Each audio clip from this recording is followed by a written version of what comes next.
Durant les prochaines minutes, je vais t'expliquer étape par étape comment j'ai structuré tous mes shops qui me rapportent actuellement plus de 100 000 euros par mois, sans créative, sans produit winner et surtout avec un taux de réussite de 100%. C'est la puissance de ma stratégie de dropshipping que j'ai pu mettre en place cette année et qui est encore toute nouvelle sur le marché français. Cette stratégie, elle m'a permis de m'expatrier en Andorre à l'âge de 21 ans et surtout de sortir de l'instabilité de Facebook Ads afin d'avoir des boutiques ultra stables qui fonctionnent tout au long de l'année sans devoir dépendre de nouveaux produits winners ou même refaire sans cesse de nouvelles créatives. Ok, bienvenue du coup dans cette masterclass 100% gratuite où je vais vous apprendre à faire des shops avec 100% de taux de réussite si vraiment tout est bien exécuté. Là actuellement je suis en live, donc si vous me voyez regarder ici, c'est normal. Ok, là sur YouTube, si vous me regardez depuis cette plateforme, ça sera une rediffusion tout simplement. On va voir exactement du coup comment faire un maximum de cash avec cette stratégie et surtout avoir énormément de stabilité pour ne pas dépendre en fait de produits winners ou de créatives comme tu peux le faire sur Facebook. C'est la stratégie du coup que j'ai utilisée l'année dernière et que j'utilise encore actuellement. C'est la stratégie en 2025 qui m'a permis de faire plus de 100 000 euros sur un seul mois en l'espace de 6 mois quand j'ai vraiment commencé à tryhard bien comme il faut cette stratégie. Et c'est la stratégie cette année en 2026 qui va m'emmener à plus de 1 million par mois. On va voir du coup au sommaire pourquoi le dropshipping sur Facebook n'est pas fait pour tout le monde, comment trouver des idées de shop et comment être sûr d'être rentable à 100%. Ça c'est la petite pépite qui est sûre de vous rendre rentable parce que chaque fois que je fais des shops avec tous ces critères qui sont validés, tous sont rentables. C'est simple, j'ai fail aucun shop. Les seuls shops que j'ai coupés, c'était juste parce que j'avais plus envie de m'en occuper, tout simplement. Comment éviter les bans Merchant Center? Le Merchant Center, c'est la liaison du coup entre tout simplement votre boutique Shopify et Google Ads. Si Merchant Center ne fonctionne pas, en fait, vous ne pourrez pas diffuser vos produits sur le canal Google Shopping. Et comment scaler du coup efficacement et rapidement. Donc, on va voir tout de suite pourquoi le drop sur Facebook Ads n'est pas fait pour tout le monde. Je pense que actuellement, si tu es là, c'est que tu es sur Facebook Ads. Tu n'as pas forcément de gros prod qui fonctionne actuellement. Peut-être que tu fais entre 1 et 3 000 euros de bénéfices tous les mois, mais pas plus. Tu as des pics de temps en temps, peut-être à 5K, mais tu galères, tu stagnes et tu n'arrives pas à stabiliser ça tous les mois. Et surtout, à chaque fois que tu scales, tu te casses la gueule. Et du coup, on va voir exactement, en fait, pourquoi à chaque fois que tu balances des prods sur Facebook, il n'y en a aucun qui prenne. C'est simple, Facebook c'est ultra concurrentiel. Comme tu le sais, il y a tout le monde qui va sur cette plateforme. Vraiment, il y a tout le monde qui va sur cette plateforme. 99% des gourous sur YouTube vont te parler d'aller sur Facebook, trouve un produit winner qui va d'un seul coup exploser, 30 millionnaires du jour au lendemain. C'est ce qui est répété tout le temps, constamment sur YouTube, alors que dans la réalité, Facebook c'est bien, mais seulement si tu as une brand. De plus en plus, le coût sur Facebook, il est élevé au niveau du coût par acquisition, au niveau du CPM, des CPC, enfin bref, le coût augmente de plus en plus et il faut être du coup de plus en plus meilleur pour du coup aller chercher de la rentabilité. Ce qui n'est pas forcément une mauvaise chose, au moins ça fait du tri, etc. Mais si tu n'as pas l'objectif vraiment d'aller faire une grosse brand sur Facebook, en fait, c'est mort. Vraiment, c'est mort. Puisque c'est vraiment la LTV qui va beaucoup compter sur Facebook. Puisque, comme je viens de te le dire, vu que les coûts sont de plus en plus élevés, il faut vraiment maximiser la LTV. Et donc la LTV, qu'est-ce que c'est? C'est la lifetime value, donc combien un client va dépenser chez toi. Et si tu es en dropshipping pur et que tu souhaites seulement au tout début faire du cash en fait, avoir de la stabilité et faire peut-être entre 20 et 30K par mois, en fait aller chercher beaucoup de LTV quand tu es vraiment un shop de drop, c'est compliqué. On est beaucoup sur du one shot. Alors on peut avoir une LTV en drop, moi j'en ai beaucoup quand même, je tourne aux alentours des 8 à 10% en vrai par shop, mais ce qui n'est pas énorme comparé à des brands où des fois ils ont des LTV à genre 25%. C'est-à-dire que un quart des clients reviennent dépenser à chaque fois. Je voulais dire, excusez-moi, j'ai dit LTV 8-10%, le recurring, mais en gros, on maximise la LTV et du coup, on a un recurring des clients qui est de 8-10% pour moi en drop et du coup, à peu près 25% en brand, vraiment sur les brands bien optimisés, c'est-à-dire que du coup, un quart des clients reviennent acheter chez vous. Et du coup, le but, ça va être de maximiser la LTV sur Facebook et du coup, également d'avoir un CAC, donc un coût par client, qui est le plus faible possible. Bref, tu l'auras compris, mais si tu n'as pas de brand ou que tu n'as pas au moins, au minimum, 5 à 15 000 euros à dépenser en ads pour commencer à être rentable, je ne parle pas de faire 30-40 000 euros par mois, non, je parle vraiment de commencer à être rentable, bah c'est compliqué. Honnêtement, c'est compliqué. Et je pense qu'actuellement, si tu galères de toute façon sur Facebook, c'est pas pour rien, c'est parce que c'est ultra concurrentiel. Dès que tu veux scaler, ça se casse la gueule. Tu fais 10-15 testings avant d'avoir un produit qui fait quelques ventes par-ci par-là ou qui commence à être rentable et qui te fait du chiffre. Et ça va pas plus loin que ça. Vraiment, dès que tu vas scaler, ça se casse la gueule. Et j'étais dans la même position que toi à l'heure actuelle. Dès que j'avais un produit qui prenait, ok, je passais de 100 à 150, 150, 200. Et puis dès qu'on passait un certain palier, ok, ça faisait genre 2 semaines que le prod il commençait à bien prendre. Ça y est, ça se casse la gueule. Et retour à la case départ, aller chercher un autre produit. Et du coup, à la fin du mois, ce qui se passe, c'est que tu as fait 15-20 testings dans le mois peut-être.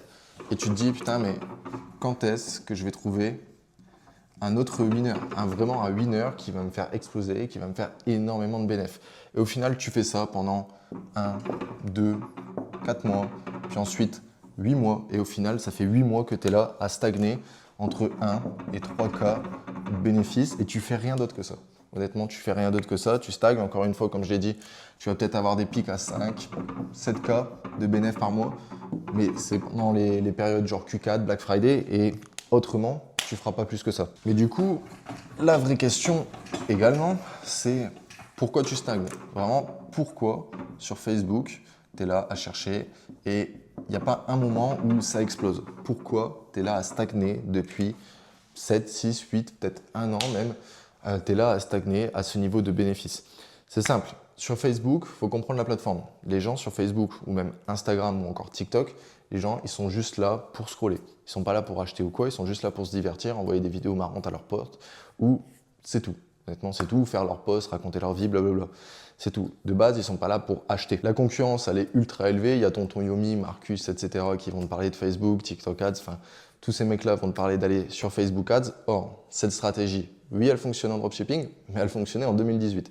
Maintenant, comme je te l'ai dit, si tu n'as pas une brand ou 5 à 15 000 à dépenser sur Facebook Ads, ça va être compliqué, encore une fois. Et surtout, avec cette concurrence élevée, tu peux te faire copier en 2-3 clics. Maintenant, il y a je ne sais pas combien d'outils qui te permettent de copier, d'aller scraper la page produit de ton concurrent, comme par exemple Koala Inspector, même pour te faire scraper tes ads ou même repérer des ads. Il y a maintenant TrendTrack, tu as Calodata, enfin bref, il y a je ne sais pas combien de SaaS qui font ça. Et en 12 secondes, si tu as un prod qui fonctionne, allez, la première semaine, il commence à bien fonctionner. Tu es sûr que la semaine d'après, tu as au moins 10-15 concurrents qui sont arrivés avec le même produit, les mêmes créatifs que tu as pu faire, le même site que tu as.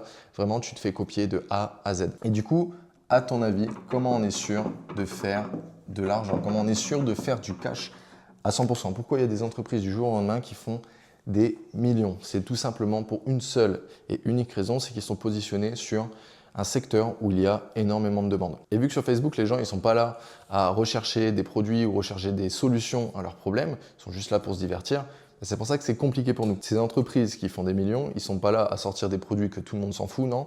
Ils se basent sur de la réelle demande. Ils sortent des produits qui résolvent des problèmes ou alors des produits qui sont demandés dans certains secteurs. Et c'est comme ça qu'il y a plusieurs entreprises qui, d'un coup, pop et font des millions. Et du coup, tu vas me dire, ok, pourquoi tu me racontes ça? Pour nous, à ton avis, c'est quoi la meilleure manière pour aller scaler du coup sur de la demande? Tu l'auras compris, c'est pas sur les réseaux sociaux. Où est-ce que les gens font la plupart de leurs recherches, que ce soit sur les produits, que ce soit sur, je sais pas, un problème qu'ils ont dans leur vie, etc. Alors maintenant, ok, tu vas me dire peut-être ChatGPT, mais ChatGPT, c'est genre peut-être 1% des gens qui l'utilisent pour ça. Non, là où il y a réellement de la demande, tu l'auras compris, c'est sur Google. Et pourquoi Google, du coup, est ultra intéressant en e-commerce et surtout pour stabiliser et aller maximiser en plus la LTV, parce que notre LTV sur Google est largement meilleure que sur Facebook. C'est parce que les gens sur Google, ils ne sont pas là pour se divertir ou autre. Dès que quelqu'un va sur Google, c'est pour une simple et unique raison, rechercher quelque chose, que ce soit une information ou alors un produit. Mais t'inquiète pas, je vais t'expliquer comment on va mettre ça en place du coup sur tes boutiques de drop juste après. Je vais juste t'expliquer le fonctionnement de Google juste avant, comment on se place, etc. et comment du coup on va aller faire du chiffre. Mais encore juste avant ça, je souhaitais te dire que si tu souhaites te faire accompagner sur cette stratégie en e-com sur Google, n'hésite pas à réserver un appel.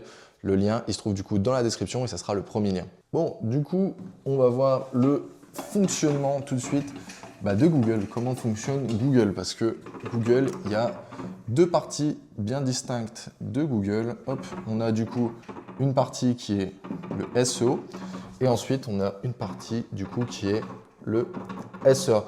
Le SEO, c'est tout simplement tous les résultats de recherche en organique. Donc tu vas faire une recherche et tu vas avoir des résultats qui tombent. Ça, c'est ce qu'on appelle du coup le SEO. Ça, ce qui est incroyable, c'est que du coup, on n'a aucun coût en ads et qu'en plus, le SEO, selon les SERP, donc les SERP, c'est les résultats de recherche dans Google, on a très peu de concurrence. Et au niveau du SEA, donc le SEA, c'est tout simplement la partie ads. Donc le SEA, il y a plusieurs canaux d'acquisition.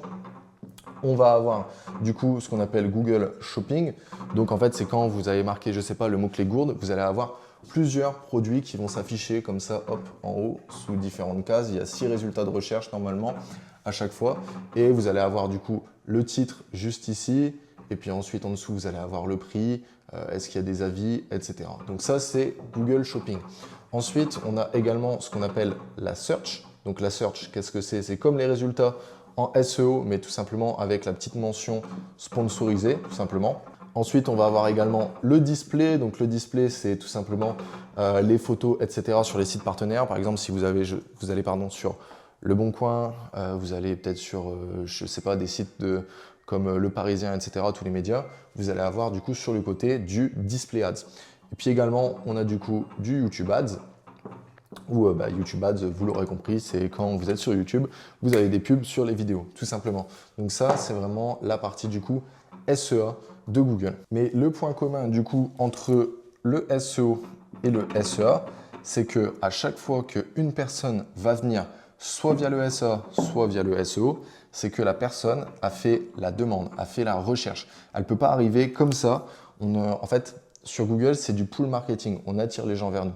On n'arrive pas devant une personne et on lui montre une pub. Là, sur Google, c'est totalement l'inverse. Et si la personne n'a pas fait la demande en amont, nos pubs, même nos résultats de recherche en organique ne lui seront pas montrés. Et pourquoi le SEA et le SEO sont aussi bien ensemble? Alors, déjà de 1, parce que c'est sur la même plateforme, mais le SEO est boosté du coup via le trafic. Et peu importe le trafic, que le trafic vienne de Pinterest, qu'il vienne de Facebook, qu'ils viennent de TikTok, qu'ils viennent du SEA, enfin bref, peu importe d'où vient le trafic, dès qu'il y a du trafic, en fait, sur Google, ça booste nos pages au niveau du SEO. Et en fait, quels sont les signaux renvoyés à Google quand il y a du trafic? Ça veut dire, OK, cette page répond exactement à l'intention de recherche par mon utilisateur. Donc si la personne, elle a marqué, je ne sais pas, allez, on va dire gourde, hop, isotherme, bleu, hop, bleu, paf, et que on a du SEA qui est dessus, donc du shopping, de la search, du display, du YouTube, et qu'ensuite on a un petit peu de contenu en organique, que ce soit sur Pinterest, Facebook, etc., et que tout ce trafic est renvoyé vers cette page, et bien automatiquement, cette page va peut-être passer de la position, allez, on va dire 12, à peut-être la position 3. Et à savoir du coup que dans le SEO, c'est les 10 premiers résultats de recherche qui comptent. En dessous de ça, on passe sur la page 2, et en fait, on n'a plus beaucoup de clics. Typiquement, si vous êtes dans le top 3, le top 1, il va récupérer. Je vais effacer un petit peu parce que là, le tableau, il commence à être bien rempli. Hop, je vais juste effacer cette partie-là. Hop, hop, hop. Mais en gros, typiquement, si on est sur positionné top 1, ce qui va se passer, c'est que top 1, on récupère peut-être 30 à 40% des clics. Top 2, on va peut-être récupérer 20% environ des clics. Top 3, normalement, l'étude qui avait été faite, c'était à peu près 15% des clics. Et puis ensuite, à partir du top 4, on passe de 10%. Ensuite, 5, on passe à 8%. Et au plus on baisse, au plus, vous l'aurez compris, on descend dans les pourcentages. Et il me semble que le top 10, c'est un truc comme 2% de mémoire. Donc, autant vous dire qu'en termes d'SEO, on a intérêt à maximiser cette place, à aller chercher le top 3, top 2, top 1. Et comment on rank au niveau du SEO? C'est en ayant du coup un bon contenu en organique, donc c'est-à-dire une bonne description, donc une bonne description qui répond à l'intention de recherche de l'utilisateur. Ensuite, qu'on ait une bonne structure HN. Donc la structure HN, c'est tout simplement tous nos titres. Donc on a le titre 1, le titre 1 qu'on appelle H1, ensuite on a le H2, ensuite on a le H3 jusqu'à H6. Et en gros, qu'est-ce que un titre H1? Le titre H1, c'est tout simplement le titre de la page. Le H2, c'est le sous-titre du titre. Le H3, c'est le sous-titre du H2. Le H4, c'est le sous-titre du H4, du H3, pardon, etc. Et en gros, tout simplement, titre H1, c'est le titre de notre page. Ensuite, ça, on met un sous-titre pour expliquer quelque chose, etc. Ensuite, H3 pour expliquer encore. Dans tous les cas, on va aller jamais en dessous du H3. C'est très rare qu'on aille en dessous du H3 au niveau de l'e-commerce. Et là, peut-être que ça peut vous paraître brouillon, ça. Mais actuellement, c'est juste pour vous faire comprendre la mécanique de l'organique. On n'a pas besoin maintenant de se casser la tête, aller rédiger, etc. Où il y a 3-4 ans, non, c'était compliqué d'aller rédiger. Maintenant, honnêtement, tout se fait avec l'IA, que ce soit avec un bon prompt sur Claude ou alors ChatGPT. Mais au bout d'un moment, il va y avoir beaucoup de répétitions et la répétition, c'est l'ennemi de Google. C'est-à-dire que si vous avez beaucoup de contenu qui est le même sur Google, on va passer du coup en contenu dupliqué. Ce que ça fait, c'est que vous allez prendre des pénalités et vous n'allez pas bien ranker. Par contre, moi, ce que je peux vous conseiller du coup, c'est l'application qui s'appelle du coup Shopifast. Si vous êtes sur YouTube actuellement, vous pourrez retrouver du coup le lien dans la description également. Si vous êtes en live, je vous enverrai un lien juste après la présentation. Mais en gros, Shopifast, vraiment, ça vous permet du coup d'avoir du contenu qui rank et surtout qui est optimisé pour la conversion. Parce que oui, la plupart du temps, le contenu SEO, c'est bien, on met des pavés de texte, etc. Mais la plupart des mecs qui sont à l'ancienne, qui font leur texte en SEO, c'est pas du tout optimisé pour la conversion. Et du coup, en fait, ok, on a énormément de trafic, mais quand tu balances en ads, en fait, derrière, ça convertit pas. Or, nous, on convertit et on veut les deux. On veut que le SEO convertit et on veut que du coup, le SEA également, il convertisse. Mais du coup, également Google, comment ça fonctionne? Sur Google, on va pas faire des shops généralistes où, je ne sais pas, on vend peut-être, allez, hop, des gourdes. Ensuite, on va vendre peut-être, je sais pas, je vais dire de la merde. On va vendre des gourdes, on va vendre des pantalons, on va vendre des chargeurs, etc. Ça, sur Google, ça ne fonctionne pas. Les shops généralistes, c'est vraiment nul à chier. Par contre, ce qu'on fait sur Google, c'est des shops de niche. Et pourquoi on fait du coup des shops de niche? Alors déjà, juste pour l'utilisateur, pour qu'il soit vraiment dans quelque chose de spécialisé et qu'il se reconnaisse et surtout que ce soit un site qui lui parle à lui, qui dise ok, c'est pas un site bizarre de dropshipping ou quoi, là non, je suis sur un vrai site de niche où il y a énormément de produits que moi j'aime, etc. Et du coup, on peut augmenter notre AOV derrière, donc tout simplement notre panier moyen en faisant des cross-sell, etc., des offres. Ok, donc ça c'est la première raison. Mais surtout, la vraie raison, c'est que sur Google, en fait, au niveau du SEO, ce qui se passe, c'est que pour bien ranker, il faut que Google nous voit comme un spécialiste de la niche. Et comment on passe pour un spécialiste de la niche? Tout simplement en ayant des pages thématisées que sur cette niche. Donc, que ce soit une niche, je ne sais pas, allez, on va dire randonnée, que ce soit une niche de lunettes, que ce soit, enfin bref, n'importe quelle niche. En gros, on veut vraiment, c'est se nicher. Alors du coup, il y a plusieurs termes. Alors soit on fait des sites de niche, soit on fait des sites de thématique. C'est quoi la différence du coup entre ces deux, entre niche et thématique? C'est assez simple. La niche, tout simplement, c'est par exemple, hop, t-shirt. Ok, donc ça, c'est une niche. La sous-niche de t-shirt, ça serait peut-être t-shirt, hop, blanc.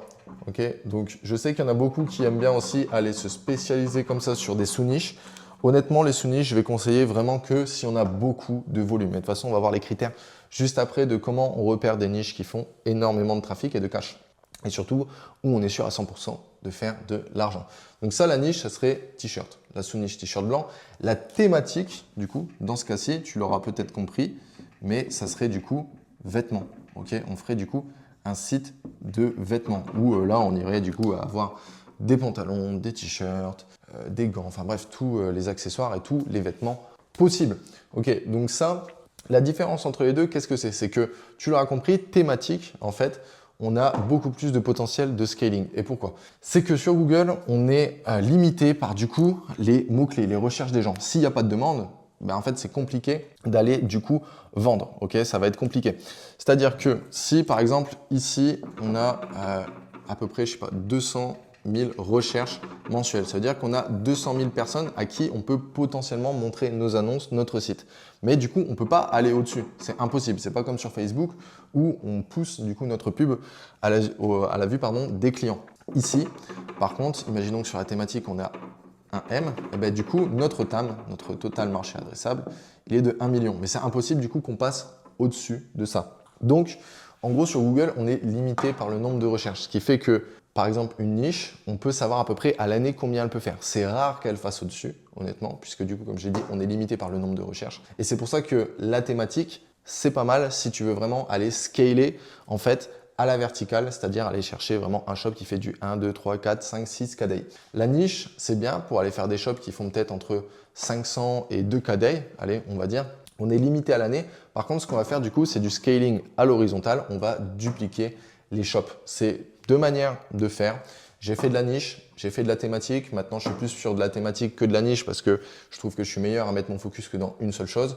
Mais ça, c'est à vous de voir. L'avantage également de la thématique, c'est que si vous avez que deux shops, pour exit à la fin, pour revendre des shops, bah, c'est plus simple. Vous avez deux shops, vous pouvez potentiellement trouver du coup quelqu'un qui va vous racheter deux shops.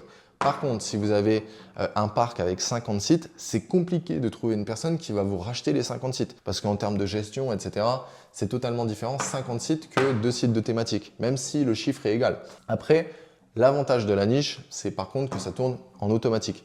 J'ai fait énormément de sites de niche. Ce qui est bien, c'est que tu as une rente tous les mois. C'est un site qui va peut-être faire 10, 15, 20 K de CA avec une bonne rentabilité. Sur Google, sachez qu'on a une rentabilité autour des 35-40%. Et vraiment, l'avantage avec ça, c'est que vous faites un site. Une fois qu'il est sorti, vous n'avez presque plus rien à faire si vous placez les bonnes personnes, etc.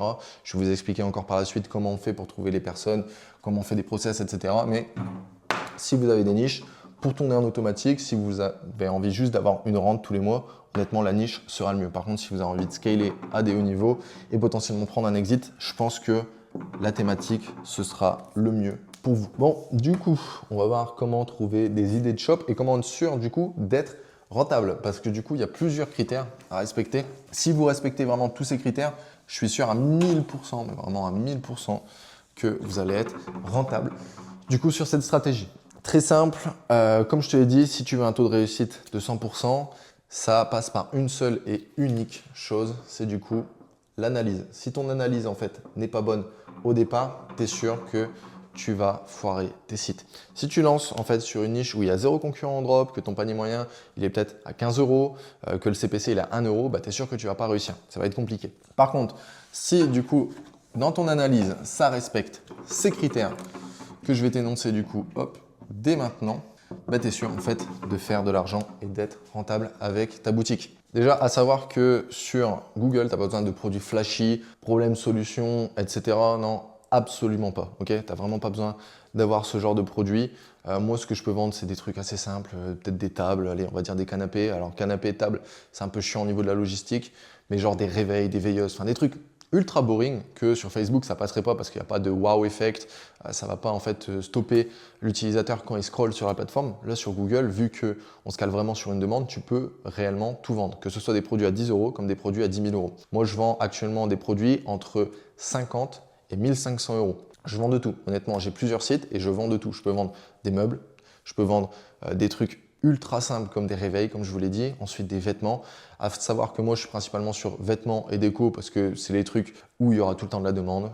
C'est assez simple de se caler dessus. Enfin, en tout cas, de ce que je vois, c'est vraiment ultra simple de se caler sur ce genre de site. En tout cas, comment du coup on analyse? Très simple. Déjà, premier critère, c'est avoir SEMrush. Donc, SEMrush, pareil, je vous mettrai du coup un lien dans la conversation de ce live. SEMrush, ça coûte 120 euros par mois. Par contre, si vous passez du coup par RankerFox, donc le lien que je vous mettrai du coup ensuite après ce live, ou alors si vous êtes sur YouTube en rediffusion, dans la description, RankerFox, vous l'avez pour 10 euros par mois. RankerFox, dedans, en fait, vous avez du coup SEMrush, vous avez Canva, vous avez aussi d'autres outils, mais honnêtement, on va se servir du coup que de ces deux outils. SEMrush, ça nous sert à un seul truc, vérifier en fait que le CPC, donc notre coût par clic, donc combien va nous coûter un visiteur est bon, et le KD. Donc le KD, c'est la difficulté au niveau du SEO pour se ranker sur un mot-clé. Est-ce qu'il y a beaucoup de concurrence ou non? Ensuite, sur ça, KD et CPC, ça va dépendre de deux choses. Si vous êtes sur le marché européen, ou alors si vous êtes sur le marché du coup anglophone. Puisque moi, j'ai pu faire marché européen, donc en Europe, j'ai pu faire France, hop, tac. Italie, du coup, j'ai fait aussi Espagne et j'ai également fait du coup l'Allemagne en France. Tout ça, c'est des vraiment bons marchés. Le seul truc avec Italie et Espagne, c'est que le pouvoir d'achat est moins élevé que la France. Donc des fois, pour vendre des gros produits, ça va être plus compliqué et du coup, il y a un peu moins de monde également qu'en France. Allemagne, c'est pour moi le top tier en termes de marché dans l'Europe, puisque c'est un peu, on va dire, les USA en fait de l'Europe, tout simplement, donc pouvoir d'achat élevé et tout. Le seul truc à faire gaffe, c'est que les gens ici utilisent beaucoup PayPal et aiment bien aussi mettre, c'est des chargebacks. Si ils vont vous demander un retour, ils mettent une chargeback directe. France, ce qui est bien, c'est que vous avez juste besoin de carte de crédit. PayPal, c'est pas forcément obligé, honnêtement, mais la France restera toujours un très très bon marché. Surtout si vous êtes en micro-entreprise, vendez en France. Sinon, vous allez devoir payer de la TVA en Allemagne, Italie, etc. Et ensuite, vous allez devoir du coup payer TVA plus l'URSSAF sur le CA. Donc, vous avez 32% de marge qui saute d'un coup. Donc, moi, je recommanderais toujours d'aller en France si vous êtes actuellement en micro. Comme ça, au moins, vous n'avez pas à payer la TVA. Sinon, marché anglophone, marché anglophone, d'ailleurs, dans l'euro, je ne le compte pas, mais UK, parce qu'en fait, c'est à peu près les mêmes critères, honnêtement, qu'en Europe, sachant que le CPC, etc., au niveau des UK, n'est pas forcément élevé. UK, très très bon marché également, un des, pour moi, meilleurs marchés. Alors, si vous le comptez dans le marché anglophone, ou alors dans l'Union européenne, même s'ils y sont plus, mais moi, je vais plutôt le compter dans l'Europe. En fait, je le compte dans les deux, quoi. Mais vraiment, meilleur marché de l'Union européenne. Et du coup, sur le marché anglophone, honnêtement, c'est le top 3. Honnêtement, c'est le top 3. Top 1, on va mettre les USA, bien sûr, où il y a énormément de trafic. Ensuite, en top 2, je mettrai Australie. Et en top 3, du coup, je mettrai UK. Quoique, ça se tape entre Australie et UK parce qu'il y a plus de monde au UK. Bref, du coup, c'est quoi les critères? KD et CPC, du coup, hop, inférieur à 35. Donc 0,35 pour le CPC et KD, c'est 35. Donc 35 centimes tout simplement pour le coût par clic. Pourquoi? Ça veut tout simplement nous dire qu'il n'y a pas énormément de concurrence au niveau de Google Ads, puis au niveau du SEO, c'est pareil. Donc ça, c'est vraiment critère SEMrush. Ok, ça, c'est le premier critère qu'on va vérifier. Ensuite, par contre, pour ce qui est du marché anglophone, alors honnêtement, ça va dépendre des marchés anglophones. C'est bien ça le problème. Mais USA, moi, je vais vous dire CPC et KD, du coup, inférieur à 60. Donc au niveau du CPC. Par contre, au niveau du KD, je vais vous dire inférieur à 50 au niveau du coup des USA. Au niveau par contre UK, on va aller chercher du coup un KD inférieur à 45 environ et un CPC pareil inférieur à 45. Australie, c'est l'entre-deux. Donc pour l'Australie, je vais vous dire d'être inférieur à 50 en termes de, 50 centimes du coup, en termes du coup de CPC et puis un KD inférieur à 45. Nouvelle-Zélande, j'ai pas forcément de critères. On va faire un entre-deux pareil de Australie et UK. Et au niveau du Canada, on est plus sur du coup les US. On est plus sur ce même genre de critères, donc CPC inférieur à 60 avec un KD inférieur à 50. Ensuite, deuxième critère, c'est le nombre de recherches sur la niche. Déjà, en Europe, il faut qu'on soit du coup supérieur à 30 000, pour avoir un minimum de trafic. Je ne vais pas le mettre ici parce que sinon on ne va rien voir. Hop, du coup, ensuite, hop, pour trafic, hop, voilà, enfin nombre de recherches, pardon. Hop, j'ai sauté une étape. Donc recherche. Très simple, ce qu'on va faire là, c'est qu'il nous faut au moins 30K de trafic sur la niche en Europe. Et honnêtement, sur le marché anglophone, je vais vous dire 50K ou alors UK, vous pouvez le mettre à 30K. Même Australie, vous pouvez le mettre à 30K. Mais 50K, c'est vraiment pour Canada, USA. Donc ça, c'est le critère. Pourquoi 30K? Parce qu'en dessous, il n'y a pas assez de recherche. C'est une niche qui va peut-être faire, allez, on va dire 30-40 000 à l'année. On peut déroger à cette règle du nombre de recherches en dessous des 30K si votre panier moyen il est genre à 500, 400, 600 euros. Enfin bref, c'est vraiment au-dessus de 300-400 euros. Là, on peut déroger à cette règle. Et concernant du coup le trafic, pour le trafic, ce que je voulais dire par là, c'est que vous devez avoir des concurrents en dropshipping. Donc je précise bien des concurrents en drop, pas des marques. Concurrents en drop au niveau du SEA. Avec un minimum, alors du coup, dans l'Union européenne, avec un minimum de 4K à 3K même, on peut dire même 3K, mais honnêtement 4000 c'est le mieux, avec 4000 de trafic. Et ensuite, au niveau du coup du marché anglophone, là ce qu'on veut ici, c'est au moins 8K de traf, donc je parle USA et je parle également au niveau du Canada. Sinon, au niveau de l'Australie et des UK, on va aller chercher du coup, je vais écrire là, OS plus UK. hop, je vais écrire du coup, il nous faut au moins 5000 de trafic sur nos concurrents purement en dropshipping. Vraiment purement en dropshipping, pas de marque ou quoi. Ça, c'est les critères SEA. Ensuite, au niveau des critères en plus, au niveau du SEO, on veut des sites généralistes. Donc typiquement, les sites généralistes, qu'est-ce que c'est? Ça peut être par exemple même des Amazon, tous les gros en fait comme ça, Amazon, eBay, j'écris pas du tout droit, Amazon, eBay, tout ce genre de site, ça, il nous faut ça au niveau du SEO, ok? Très très important. Donc ça, c'est vraiment les critères à respecter. Déjà, juste ça, si vous avez ça, vous êtes sûr de faire de l'argent. On va appliquer encore plus de critères. Moi, ce que je vais regarder aussi au niveau des sites de drop, que ce soit du coup en SEO comme en SEA, c'est est-ce que je peux faire mieux que lui? Si je peux faire mieux que lui au niveau, je vais effacer vite fait parce que là, on ne voit plus rien. Hop. Et du coup, si je peux faire mieux que mon concurrent au niveau hop, de l'offre, que ce soit au niveau du coup de l'offre, du site, donc DA, branding, etc. Okay, que je peux faire mieux que lui au niveau des, par exemple, des articles de blog, que je peux faire mieux que lui au niveau du nombre de produits. Donc, hop, NB Prod, hop. Au niveau des photos produits, hop. Au niveau du pricing, enfin bref, si tu es sûr de faire mieux que ton concurrent et qui fait au moins 4 à 5 000 de traf, tu es sûr que tu vas faire de l'argent.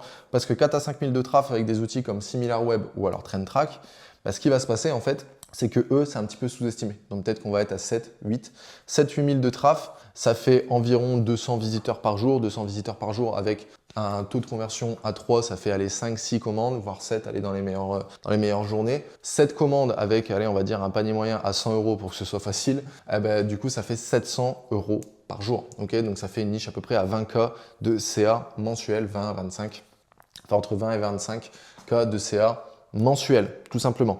Donc voilà, ça c'est vraiment le critère. Également, on va avoir le multiple de revente, donc au niveau du prod. Donc là, c'est réellement le grand minimum. C'est le plus bas que vous devez avoir, c'est x3 en Europe. Okay, donc ça, je précise bien, c'est vraiment pour l'Europe. Au niveau des States, par contre, vraiment le multiple, c'est x4. Okay, donc vraiment USA, Canada, c'est x4 au minimum, vraiment au minimum parce que les CPC sont plus élevés, etc. Ça, c'est vraiment le grand minimum. x3 au niveau de l'Union européenne, c'est le strict minimum. Okay, moi, ce que j'aime bien à chaque fois faire, c'est avoir un coup de multiple au-dessus. Donc typiquement, honnêtement, dans l'Union européenne, si on peut avoir x4 à x5, c'est parfait. Ici, si on peut avoir même x5 à x6, okay, au niveau des States, c'est parfait. Pourquoi? En fait, la marge, tu l'auras compris, c'est ce qui fait vivre le business, donc il nous faut plus de marge. Et surtout, quand même, alors ici, il y a moins de taxes que du coup dans l'Union européenne, il y a moins de TVA, etc. Au niveau des USA, c'est la sales tax, c'est de 0 à 10%, 0 à 9%, pardon. Australie, c'est 10%, enfin bref, il y a moins de taxes. Par contre, ici, il y a plus de taxes, mais le CPC est moins cher. Donc, c'est pour ça qu'au niveau des multiples, c'est quand même rapproché. Mais vu que ici, tout simplement, le CPC est plus élevé, moi, je préfère avoir du coup un multiple, pardon, j'ai perdu mes mots, un multiple plus élevé. Donc, voilà. Ensuite, on va avoir du coup comme critère l'AOV, donc le panier moyen. Notre panier moyen, il faut qu'il soit du coup… Alors, c'est pareil, ça dépend du marché que vous allez attaquer. Mais si vous attaquez un marché… Du coup, comme le marché anglophone, là, c'est le grand minimum. Vraiment, parce que pour être bien avec les coûts par clic, c'est au moins 50 €. Dans tous les cas, même dans l'Union européenne, si on peut avoir au moins 50 €, c'est parfait. L'UE, en vrai, le mieux, c'est d'avoir au moins 40. Mais le plus bas que vous allez avoir, le strict minimum, c'est un panier moyen vers 35 €. C'est vraiment le strict minimum puisque ici, on a des CPC qui sont moins élevés. Okay. Pour savoir si, dans tous les cas, notre AOV sur la niche est bon, on peut faire un calcul tout con, réellement tout con. On va calculer du coup notre coût par achat potentiel sur la niche. Donc typiquement, on a un CPC, donc un coût par clic, qui est du coup à 30 centimes. Okay, donc hop, 0,30 centimes. On a un taux de conversion qui est à 3%, ce qui est à peu près basique sur Google, si tu as bien fait le site, etc. Donc 3%, ça veut dire que ici, okay, on a du coup un coût par achat qui est d'environ 9,90 €. C'est à peu près ça.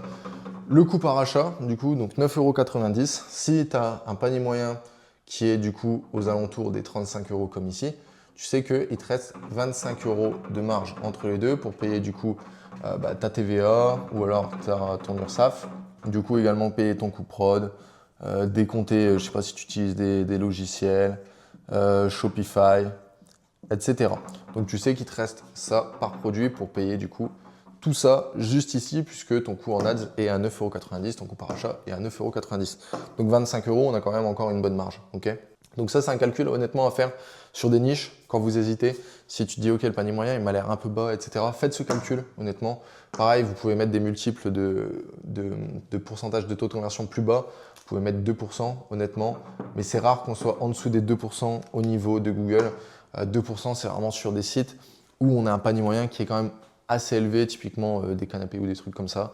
On va avoir un taux de conversion qui va être vers 2%. Okay, donc ça, c'est pareil.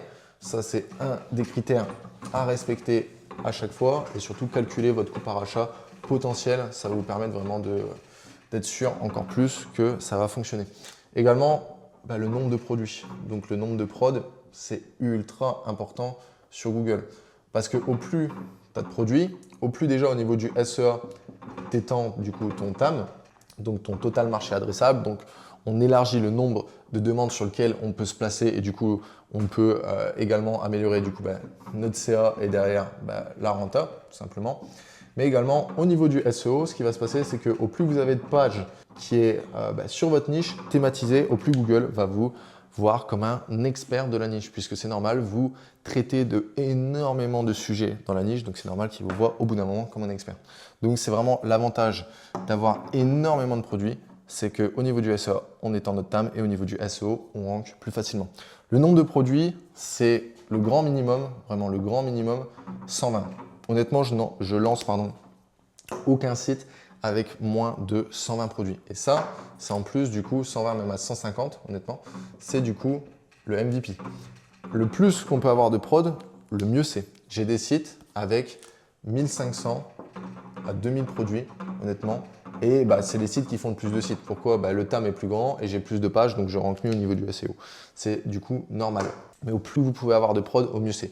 J'ai déjà vu des prods en France, vraiment en France, sur une niche où le mec, il a 23 000 produits.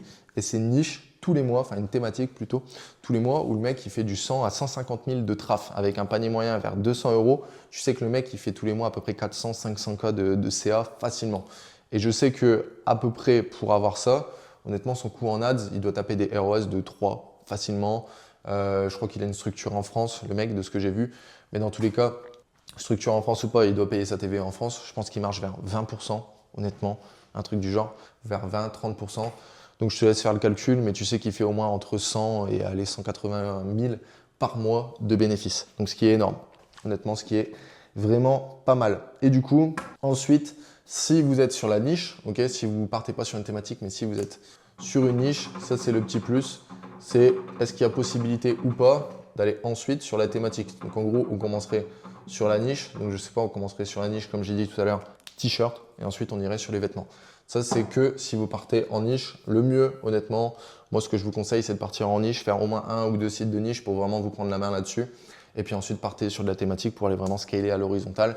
Et puis au moins, les niches, dans tous les cas, vous serviront de cash flow à réinvestir dans la thématique pour derrière aller potentiellement brander des produits, potentiellement du coup réinvestir dans une équipe, etc. Et vraiment aller scaler à l'horizontale votre shop de thématique. Ensuite, une fois du coup qu'on a fait tout ça, que tous ces critères sont validés, si tous ces critères sont bons, vous êtes sûr à 1000%, réellement à 1000% que ça va fonctionner. Moi, c'est vraiment tous les critères que je mets à chaque fois. Chaque niche que j'ai lancée avec ces critères, ça fonctionne, ça fait de l'argent, ça fait du cash, on a des bons ROS, on est rentable. Réellement, tous les sites que j'ai lancés avec ça fonctionnent. D'ailleurs, au cas où, je le place juste ici, mais si tu as une question ou quoi que ce soit, déjà, n'hésite pas à le dire dans le live au cas où, j'y répondrai à la fin. Mais c'est pas ça, c'est que si tu as des questions vraiment spécifiques à toi, à ta problématique ou quoi, tu peux me les envoyer sur Instagram, j'y répondrai, il n'y a pas de souci, je prends le temps de répondre, tout simplement. Bref, une fois du coup que tous ces critères-là, ils sont validés, du coup, on va construire la boutique sur un seul et simple système. C'est tout simplement balancer en MVP, que tu sois en niche ou alors même en thématique. Le mieux, c'est tout le temps de balancer en MVP. Alors, il y a deux techniques. Soit on va sur AliExpress, on scrape du coup vraiment tous les prods d'AliExpress. Donc hop, AliExpress. Donc soit on prend du coup tous les prods d'AliExpress et on en sélectionne 150, 120, 150 et on fait cela, soit du coup on scrape du coup notre concurrent. Donc ce qu'on va faire là, c'est que on va se placer sur sa collection meilleure vente et on va juste aller scraper du coup les 150 meilleurs produits de un ou deux de nos concurrents. Donc on va faire un mixte des deux. Pour ça, ensuite, une fois que tu as scrappé tes prods là, soit tu vas sur AliExpress et tu retrouves les mêmes prods et tu les importes, soit tu utilises des outils comme Koala Inspector et tu scrapes tous les prods et tu les réimportes dans ta boutique. Voilà. Honnêtement, quand tu es en thématique tout le temps ou même en niche, moi honnêtement je fais que de la concu, tout le temps je fais que scraper les prods concu, c'est le plus simple et puis au moins on se base sur de la réelle data pour commencer et puis on accumule réellement de la data rapidement. Pourquoi on fait ça? C'est que les concurrents, si c'est des best-sellers chez eux, ça va aussi devenir tes best-sellers. Pareil, les best-sellers d'AliExpress vont également devenir tes best-sellers. En fait, un best-seller à un endroit deviendra aussi un best-seller chez toi. Par contre, il y a juste un truc, c'est que c'est pas parce que le produit de ton concurrent est best-seller que ça va être le même si tu changes le mot-clé. Ce que je veux dire par là, c'est qu'il y a une adéquation entre produit et mot-clé sur Google. Si ton prod, il s'appelle, par exemple, je sais pas, veste, imperméable, vert. Si tu le renommes, je sais pas, veste, coupe-vent, vert. En soi, c'est limite la même chose, mais il y a quand même du coup une adéquation en fait entre ton produit, donc le produit que tu vends, et le mot-clé. Et c'est pour ça que à chaque fois, moi personnellement, quand je scrape sur un concurrent, je ne vais pas renommer le mot-clé. Je vais garder le même ou alors je l'améliore. Donc, potentiellement, je sais pas, on pourrait mettre veste imperméable, type par exemple, non, plutôt veste verte, imperméable, type coupe-vent. Au moins, en plus, on couple les deux, imperméable et coupe-vent, pardon. Pourquoi? Parce que sur Google, tu ne vas pas ranker que sur ce mot-clé-là. En gros, tu ne vas pas ranker au niveau du SEO, je parle en tout cas, tu ne vas pas t'afficher que sur ce mot-clé-là, veste imperméable vert. Non, en gros, ça, ce qui va se passer, c'est que tu vas aussi te placer sur veste vert, veste imperméable. Et si on rajoute coupe-vent, veste coupe-vent. Et en gros, il va faire vraiment juste des additions comme ça de mots jusqu'à temps de trouver vraiment des mots-clés en fait qui performent bien. Juste en gros, il mélange un petit peu tous tes mots. Donc c'est pour ça que au plus également on peut donner de contexte au niveau de notre produit sur le mot-clé.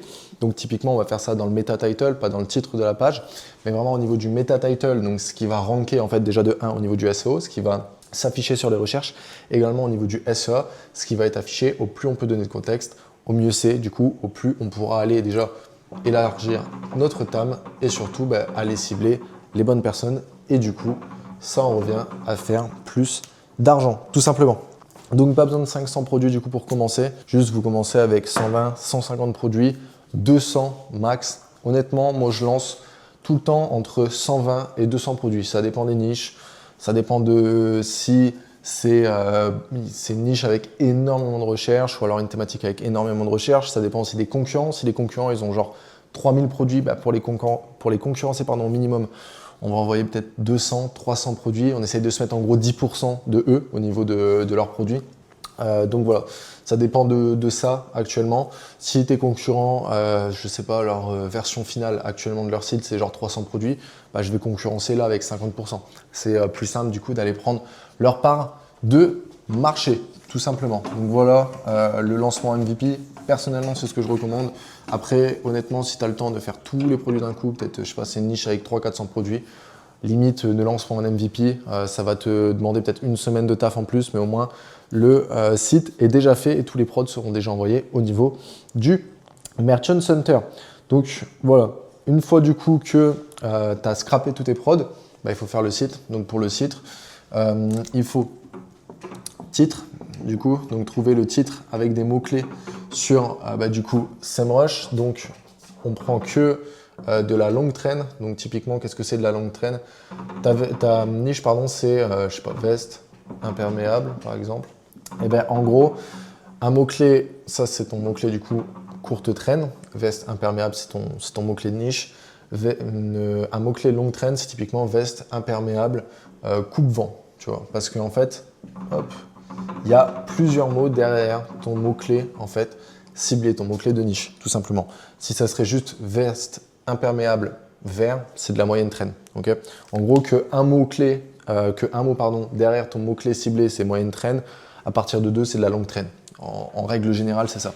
Donc en gros, on trouve des titres longue traîne. Les titres longue traîne, c'est à chaque fois, enfin des mots-clés longue traîne pour en mettre sur les titres. À chaque fois, ces mots-clés-là, c'est des mots-clés avec genre 200 recherches au max du max. Tu vas me dire, c'est pas beaucoup, oui, mais tu fais, je sais pas, 10 plus 10 plus 10 plus 10, enfin bref, à la fin, sur le total, tu es vraiment bien. Ensuite, du coup, tu fais la description. Donc pour ça, soit, comme j'ai dit, vous utilisez des IA, mais au bout d'un moment, il va se répéter et ça va vous mettre des pénalités. Soit vous utilisez du coup Shopifast. Ça, moi, c'est ce que j'utilise tout le temps et c'est ce que je recommande, Shopifast. Pareil, pour dans le live, je vous mettrai du coup le lien juste à la fin. Et pareil pour la rediffusion, c'est dans la description. Et au niveau des photos, j'utilise du coup Google. Je vais le mettre là plutôt pour écrire. Google AI Studio, plus je regarde un petit peu ce qui est fait sur les concurrents. Donc je récupère un peu les photos des concurrents, mais souvent, la plupart du temps, je fais que des photos avec Google AI Studio, des photos à l'IA. Maintenant, on est dans l'ère de l'IA, on peut faire des bêtes de photos. Réellement, si vous préparez vos prompts, etc., vous mettez un petit peu de temps au début, mais une fois que vous avez les prompts, etc., et que vous avez vraiment bien cadré ça, vous allez vraiment avoir des résultats de fou furieux au niveau tout simplement de vos photos. Vraiment, vous allez avoir des résultats un peu à la Zara.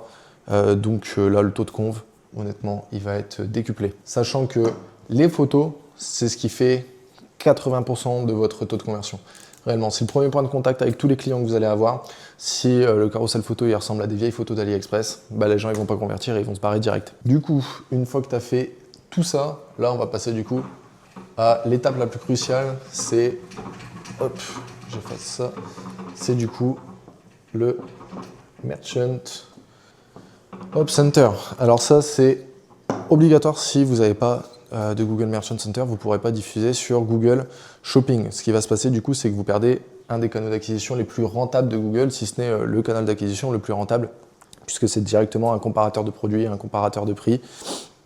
Donc il nous faut absolument le Merchant. Mais juste encore une fois, avant de continuer, je tiens à te le redire, mais si tu veux qu'on mette cette stratégie en place chez toi pour avoir une vraie stabilité, pouvoir les scaler à des hauts niveaux, n'hésite pas à réserver un appel. Le lien du coup il se trouve en description, ça sera le premier lien. Sinon, encore une fois, si tu as des questions par rapport à tout ça ou quoi, n'hésite pas à me les envoyer du coup sur Instagram, j'y répondrai avec plaisir. Bon, du coup, comment on passe le Merchant Center, comment on évite les bans? C'est à chaque fois le truc qui pose le plus de problèmes à toutes les personnes qui sont sur Google parce que ils pensent que c'est sur Facebook, on peut arriver fausse promo, blablabla, envoyer direct. Non, à chaque fois, ça met déclaration trompeuse et vous ne passerez pas.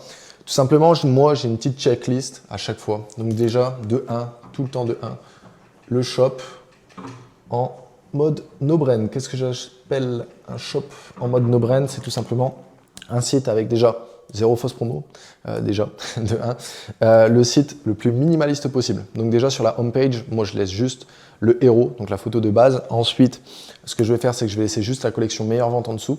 Et sur la page produit, je vais laisser juste photo, titre, prix, sélecteur de variantes, bouton ajouter au panier, le petit accordéon de description. Et ensuite, je vais juste laisser également la recommandation de produit en dessous. C'est tout. C'est vraiment ce que j'appelle un site en mode no-brand. C'est le site le plus minimaliste, le plus simple possible pour qu'il y ait le moins de texte à analyser aux yeux de Google et qu'il y ait moins de texte tout simplement potentiellement problématique. Ensuite, deuxième chose, de l'ancienneté,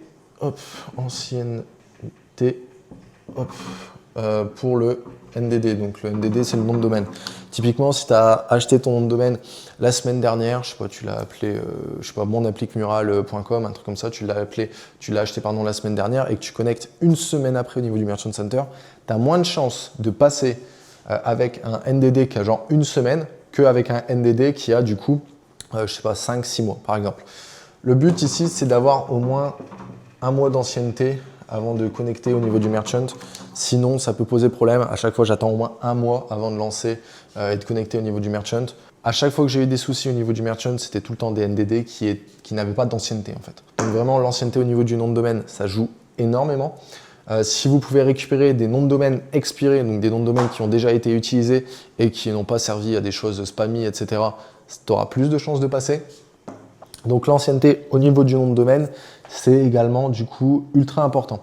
Sinon ensuite, des politiques carrées, donc des politiques ultra carrées. Alors, si vous n'avez pas de politique, ne les faites pas avec ChatGPT parce que ça ne va pas fonctionner. Allez récupérer les politiques du coup de Shopify. Personnellement, moi j'ai mes templates de politiques qui sont donnés du coup aux personnes de l'accompagnement. Donc voilà, donc des politiques carrées, ultra important. Sinon, des informations également identiques entre chaque page. Donc, hop, je vais écrire info identique. Ce que je veux dire par là, c'est que si sur, je sais pas, ton footer, ton numéro de téléphone c'est plus 06, enfin plus 33, 6, etc. et que dans la page contact tu mets plus 33, 7, etc. Bah là il y a déclaration trompeuse. Donc en gros ton numéro de téléphone partout pareil. Si ton délai de livraison sur ta page produit c'est écrit 15 jours et dans tes politiques d'expédition c'est écrit, ta politique de retour pardon. Si ta politique de retour sur ta page produit c'est écrit 15 jours et sur ta politique de retour dans tes politiques c'est écrit je sais pas, 30 jours, allez, et ben là c'est pareil, c'est pas du tout les mêmes infos, donc déclaration trompeuse, ça passe pas. Donc les mêmes infos partout, pareil, que ce soit sur le site ou alors que ce soit également au niveau du Merchant Center quand vous allez lancer les infos, que vous allez rentrer les infos. Tout le temps, vraiment tout le temps, il faut que ce soit des infos identiques partout, tout le temps. Pas de description avec des trucs trompeurs, donc ce que j'appelle description trompeuse, tac. Ce que j'appelle description trompeuse, c'est pas de 100%. Alors même si c'est vrai, hein, par exemple c'est un vêtement 100% coton ou quoi, même si c'est vrai, pas de 100%, pas de garantie, pas de satisfait remboursé, pas de trucs comme ça, ça passe pas. Même si c'est vrai, ça passe pas. On pourra les mettre par la suite, une fois qu'on aura lancé nos ads, mais avant, réellement, quand on connecte au niveau du Merchant Center, on met rien du tout. Ensuite, on lance nos ads que 5 à 6 jours, une fois que, après 5 à 6 jours, une fois que nos produits ont été validés. Donc je sais pas, tes produits ils ont été validés, je vais dire une connerie, le 1er janvier, ok. Si le 1er janvier ils ont été validés, là on va attendre le 6 ou alors le 8, voire même le 9, avant de lancer nos ads. On ne lance pas avant, on ne connecte pas de compte Google Ads avant cette période, que les 5 à 7 jours soient passés. Honnêtement, à chaque fois, je conseille même d'attendre une semaine, au moins on est sûr. Parce qu'une fois que tu es banni au niveau du Merchant Center, vraiment c'est une galère pour s'en sortir. Réellement c'est une galère, sachant que alors il existe des experts, mais les experts ne sont pas très experts la plupart du temps, j'ai l'impression. Ou alors, c'est si tu veux contacter, je sais pas, des mecs de chez Google, ils vont jamais te répondre ou alors pouvoir te débannir parce qu'à chaque fois, ceux qui répondent, c'est les GTech. Et les GTech, c'est ceux qui sont tout en bas de l'échelle au niveau de chez Google, au niveau du Merchant Center, donc ils peuvent rien faire. En fait, ils vont juste vous dire oui, mais on peut rien faire tant que vous n'avez pas refait la demande, blablabla. Enfin bref, ils vont tout le temps vous faire tourner en rond. Vous avez beau envoyer 30 000 mails, ils vont vous faire tourner en rond. Et donc voilà, vraiment, c'est moi tout le temps, checklist, shop no brand, ancienneté, des politiques carrées, info identique et description non trompeuse. Également, les informations que vous allez mettre dans le footer, il vous faut également votre adresse mail, votre adresse postale et votre numéro de téléphone. Ça, c'est pareil, ça doit retourner également dans votre page contact. Okay. En plus de mettre des horaires d'ouverture, donc typiquement ouvert du lundi au vendredi de 8h à 18h, ouvert samedi de 9h à 16h par exemple. Moi, je conseille tout le temps de mettre lundi à samedi les mêmes heures, au moins on n'a pas de problème. Ça c'est très important du coup de l'indiquer également dans le footer et du coup dans la page contact. Et après sur votre page de paiement, donc là où les gens rentrent leurs informations, carte bleue, blablabla, il faut qu'il y ait également le logo de votre site. S'il n'y a pas le logo, c'est pareil, ça peut poser problème. Donc voilà, ça c'est vraiment moi tout ce que je fais, tout le temps de l'ancienneté au niveau des noms de domaine. C'est pour ça que j'ai pas vraiment de problème avec le Merchant Center. J'ai peut-être 2 sites qui sont pas passés, c'est tout honnêtement, mais après le reste, tout est passé, zéro problème. J'ai déjà eu des déclarations trompeuses ou quoi, mais à chaque fois, c'était une erreur de ma part que j'ai rectifié et je suis passé. De toute façon, à chaque fois, si vous avez des problèmes au niveau du merchant, c'est parce qu'il y a un truc qui est mal fait. C'est soit qu'il y a un truc là-dedans ou quoi, ou alors que c'est des produits qui posent problème. Alors, ok, peut-être, des fois, c'est vraiment juste Google qui pète un câble, enfin le robot qui est nul à chier, honnêtement. Mais la plupart du temps, c'est qu'il y a un truc qui fait que, voilà, ça passe pas. Si, au cas où, je vous le dis, si vous êtes ban, Merchant Center. Donc je sais pas, imaginons que vous êtes ban. Alors ils vous mettent en déclaration trompeuse et c'est validation d'identité. Quand c'est comme ça, c'est bon, tranquille. Validation d'identité, on a juste envoyé notre carte d'identité, passeport ou quoi que ce soit. On valide et il n'y a plus de problème à chaque fois, dans 99% des cas. Sinon, si tu es ban, qu'est-ce que tu fais? Alors tu checkes du coup tes produits. Donc tu checkes tes produits, donc tu vas dans le merchant et à gauche, tu as la section ouais, produits, tu checkes dedans s'il n'y a pas des produits qui peuvent déranger. Si oui, ces produits-là, tu les exclus du Merchant Center. Donc tu les sélectionnes, tu fais ne plus afficher dans le merchant. Ensuite, vérifier le site, vérifier qu'on a bien des bonnes politiques, que tout est bien fait du coup au niveau de ça. Également qu'il n'y a pas d'incohérence entre les pages, qu'à un endroit c'est un plus 0,6 et à un endroit c'est un 0,7. Que si sur ta page produit c'est écrit 15 jours pour le retour et que sur ta politique de retour c'est écrit 30, on vérifie ça également. Et du coup, on peut également contacter le merchant. Bon, comme je vous l'ai dit, c'est pas forcément le truc qui va vous faire débloquer, mais des fois ça peut quand même arriver. Des fois on peut tomber quand même sur des gens qui sont quand même expérimentés chez Google et qui vont vous dire quoi faire. Et sinon, ce qu'on fait, c'est attendre. Ce que je veux dire par là, c'est que si tu es banni, tu vas pouvoir refaire une demande pour passer le Merchant Center pour qu'il te vérifie ton site 2 jours après au début. Ensuite, c'est 5 jours. Ensuite, ça passe à 10 jours normalement. Et une fois que tu as fait le 3e, tu es banni définitivement quand c'est déclaration trompeuse. Donc, ce qu'on fait, c'est que, imaginons, tu as le premier ban et tu peux faire ta demande. Tu as fait ta demande le premier, tu es ban le premier et du coup, ta demande, tu peux le faire le 3 janvier. Ce qu'on va faire là, c'est que du coup, on va attendre 5 à 10 jours avant du coup, 5 à 10 jours avant de refaire une demande. Pourquoi? Parce que ça montre aux yeux de Google que, ok, du coup, on a bien fait des modifs, etc. pour être en règle chez eux. Alors même si tu n'as rien fait sur ton site, même si tu n'as rien changé, etc. Aux yeux de Google, eux, ils le voient comme ça. Parce que si en fait tu fais une demande trop vite, pour eux, c'est un peu du spam. Et donc, du coup, ils ne vont pas vouloir te faire passer au niveau du Merchant Center. J'ai testé, honnêtement, ça fonctionne également. J'ai un site justement qui s'était fait ban, qui ne voulait pas passer au début. J'avais pris une déclaration trompeuse. J'ai fait la demande directe, c'est pas passé. La deuxième fois, j'ai attendu 7 jours exactement. Alors, je n'ai même pas fait exprès, mais j'ai attendu 7 jours, et c'est passé. C'est passé. Donc, voilà, tout simplement. Et une fois que ton Merchant Center, tout est bon, que tout est carré, que c'est passé, ben là, en fait, tu vas pouvoir aller du coup sur Google Ads, connecter le compte Google Ads. Également pour le tracking, moi je recommande, c'est l'application qui s'appelle 8Track. Pareil, je vous mettrai un lien dans le live et je vous mettrai un lien également dans la description au niveau de la rediffusion. 8Track, vous avez 10% de réduction sur les 3 premiers mois avec mon lien, j'allais dire mon code, mais j'ai pas de code chez eux, mais avec mon lien vous avez ça. Ce que ça fait, c'est que ça remonte tout simplement votre data dans Google Ads. Bon, c'est du tracking, hein. Je pense que la plupart d'entre vous savez c'est quoi, mais si vous remontez des conversions dans votre, alors soit à l'endroit où vous faites du media buy, donc dans notre cas Google, tout simplement ça va optimiser l'algorithme et il va aller chercher des gens de plus en plus qualifiés. Surtout que nous c'est très très important le tracking sur Google puisqu'on est en campagne Performance Max. C'est une campagne qui est du coup à l'IA.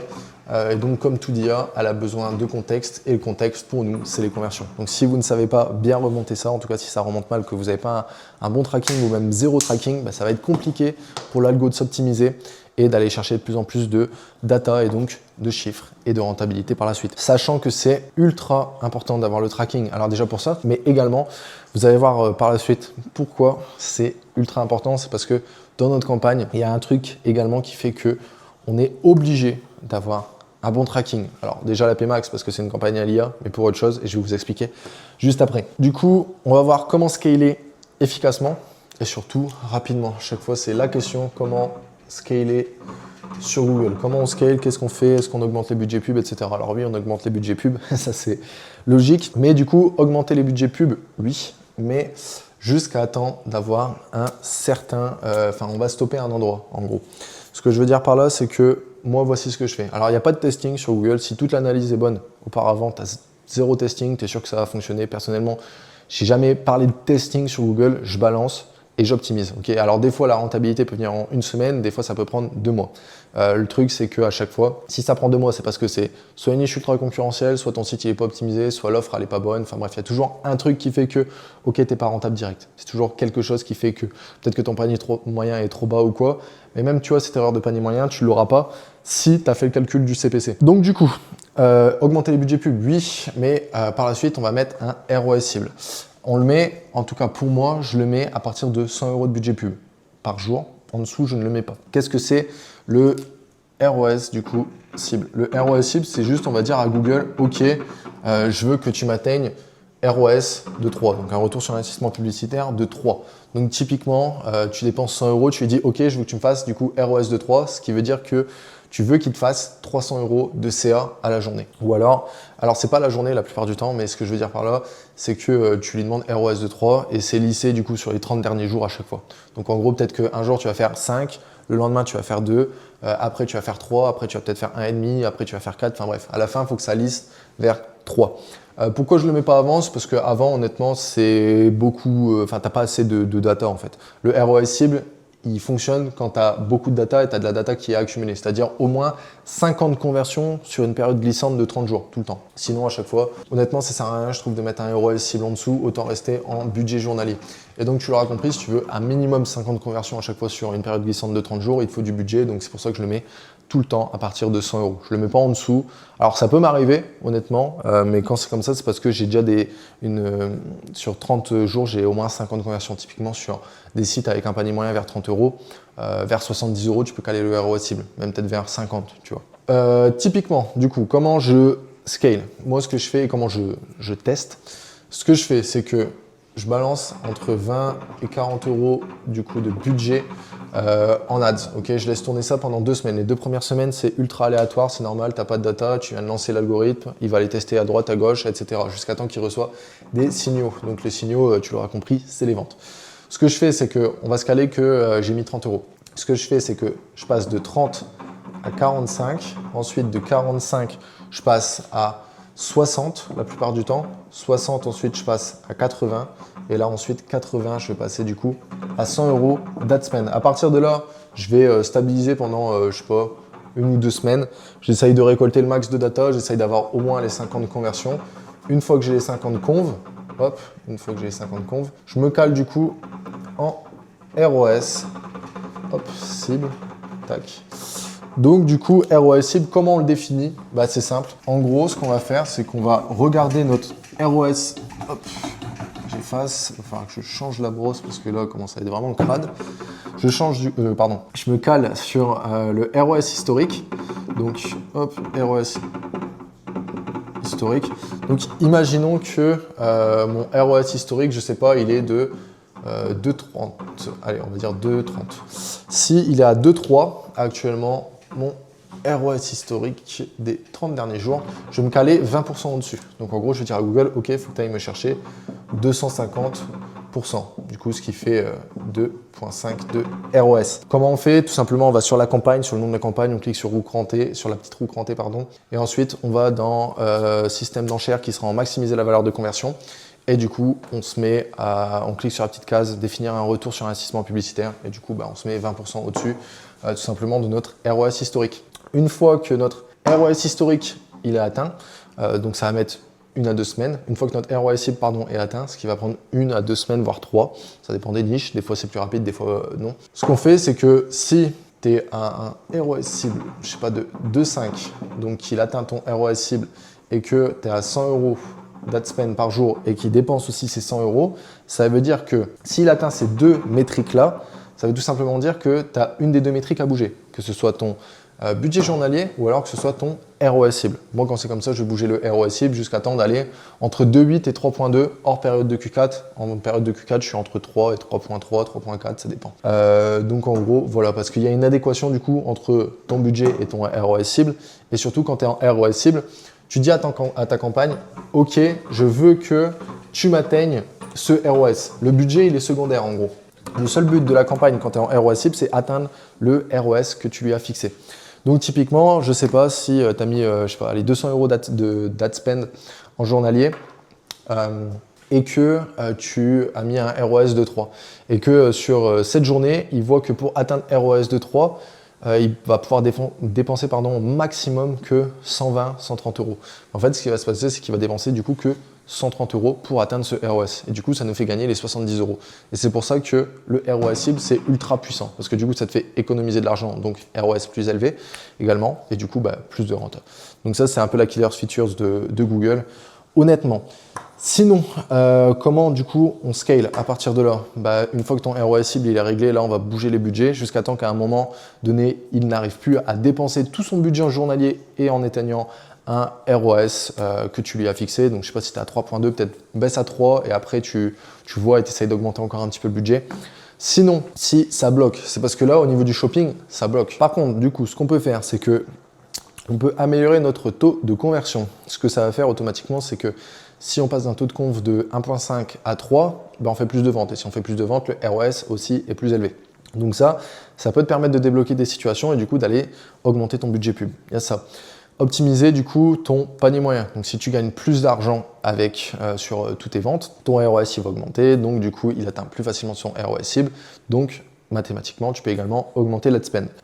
Également, rajouter des produits pour étendre son total marché adressable. Parce que ce qui va se passer, c'est qu'il va sur des nouvelles audiences, des nouveaux produits, tu fais potentiellement plus de ventes, ROS plus haut, tu peux du coup augmenter ton budget. Ensuite, ce qu'on peut faire également, c'est que on peut faire de la search sur des top mots-clés. Ce que je veux dire par là, c'est que tu as toujours des mots-clés qui vont se démarquer donc sur ta campagne. Ensuite, tu vas dans les insights, termes de recherche, pardon. Et là, ce qu'on va faire, c'est qu'on va se caler sur les top mots-clés. Alors, je sais pas, tu es sur la niche, je vais dire un truc de merde, lampe de chevet. Tu es sur la niche lampe de chevet, ton mot-clé lampe de chevet, je sais pas, design, eh ben, c'est lui qui fonctionne énormément, il te fait des ROS de 7. Ben là, ce que je vais faire, c'est que je vais faire une search sur ce mot-clé pour essayer d'aller encore plus chercher de rentabilité, de ROS, de CA. Pourquoi? Parce que Google, ben, c'est un jeu de places. Il y a des places qui sont limitées et donc le but, c'est essayer d'avoir le plus de places possible du coup dans la SERP, donc dans les résultats de recherche. Et au plus on prend de place dans la SERP, au plus on a de potentiels clics et du coup, tu auras compris, au plus on a de CA. Également, ce qu'on peut faire, c'est duplication des meilleurs produits. Tu as un produit, par exemple, hop, j'aime bien cet exemple à chaque fois, c'est veste chauffante. Okay, ça, c'est un prod qui fonctionnera toujours et toujours au Q4. Putain, j'ai écrit quand même ça. Veste chauffante. Donc, imaginons que là, tu as juste mis veste chauffante avec un angle marketing, je sais pas. Typiquement, allez, on va dire que c'est pour la randonnée. Donc ça, c'est ton angle marketing randonnée et du coup sur tous les résultats de recherche qu'on a là dans Google Shopping, ça c'est tes concurrents. Toi, tu es premier actuellement ou alors tu es dans la première page. Ce que tu peux faire, c'est que ton produit veste chauffante qui est sur l'angle marketing randonnée, tu le dupliques, sauf que tu changes l'angle marketing. Donc peut-être que tu vas faire ensuite pour tout ce qui va être maçon. Okay. Ensuite, tu peux encore le dupliquer. Et ensuite, tu peux peut-être l'avoir pour, je sais pas, qu'est-ce qu'on pourrait utiliser, les mecs dans le BTP, je sais pas. Ensuite, pour le ski, hop, par exemple pour le ski.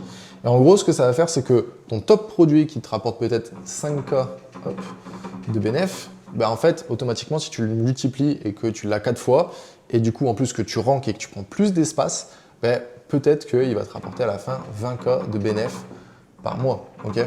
Donc en gros, ça c'est un truc qui est possible de faire vraiment sur des produits à problème solution ou alors tout le temps des produits à problème solution. Honnêtement, tu peux pas avoir d'angle marketing sur des canapés ou des fauteuils, des réveils si potentiellement, tu vois. Mais tout le temps des produits qui résolvent des problèmes.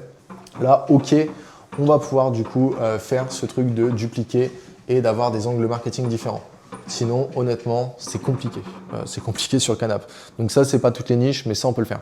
Et ensuite, ce qu'on peut faire, c'est une fois qu'on a une niche / une thématique qui fonctionne, alors si vous êtes sur le marché anglophone et que vous êtes juste sur le marché US, par exemple, bah, vous ouvrez pour le marché UK, pour l'Australie, pour le Canada, pour la Nouvelle-Zélande, et voilà. Par contre, si vous êtes sur le marché européen, que vous êtes, je sais pas, sur le marché français, et que votre boutique, elle performe bien sur le marché français. D'ailleurs, si vos boutiques performent bien sur le marché français, dans 99% des cas, ça va performer sur tous les pays. Vraiment, le marché français, c'est plus chiant.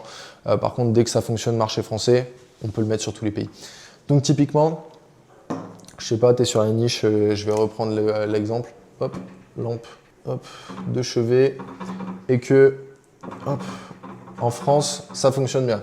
Bah, en fait, ce que tu vas faire, c'est que tu vas le dupliquer. Tu vas peut-être l'envoyer, hop, en Allemagne, au UK, en Espagne, en Italie. Et en gros, pour faire ça, alors n'utilisez pas la fonction Shopify Market, etc. Alors ça, c'est bien juste pour le SEA. Par contre, pour le SEO, ce que ça va faire, c'est que ça va faire des sous-dossiers. Donc typiquement, si votre site s'appelle lampedechevet.com, hop, comme ça, ce que ça va faire, c'est qu'un sous-dossier, ça va faire lampedechevet.com / par exemple, fr, / et puis après, vous avez tout le site.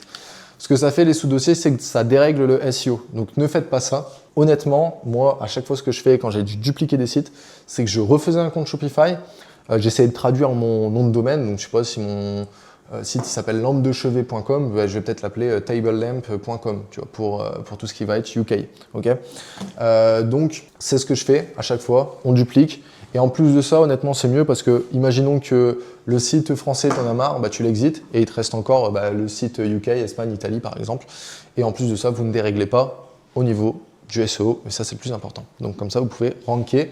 Et en plus de ça, bah, vous avez le nom de domaine qui est traduit du coup dans le pays ciblé. Parce que si votre nom de domaine s'appelle lampedechevet.com au UK, bah, ils vont se dire, c'est quoi ce nom de site? C'est bizarre.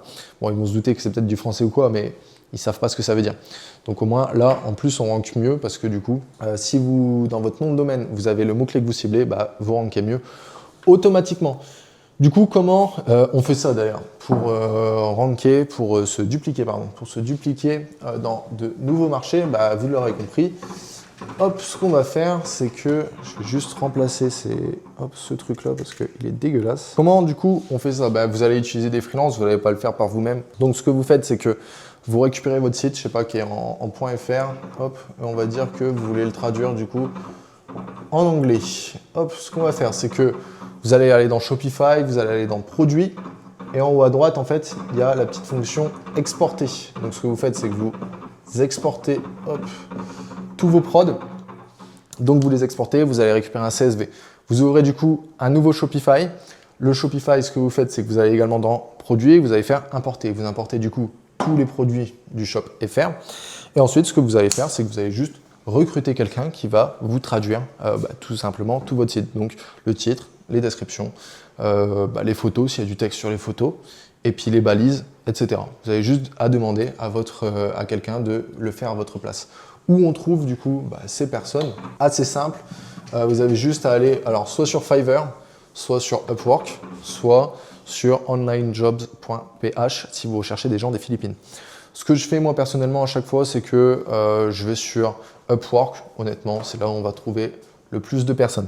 Ce qu'il faut faire, c'est juste qu'il faut trier. Donc vous allez trier tout simplement les profils, tout simplement pour avoir les meilleurs. Donc pour ça, juste ce que vous faites, c'est que vous faites votre annonce Upwork, vous dites exactement ce dont vous recherchez, les qualités attendues, les compétences attendues, etc. Vous mettez un prix assez élevé, donc je ne sais pas, typiquement 5000, ça va permettre de hooker les gens en fait au niveau de Upwork.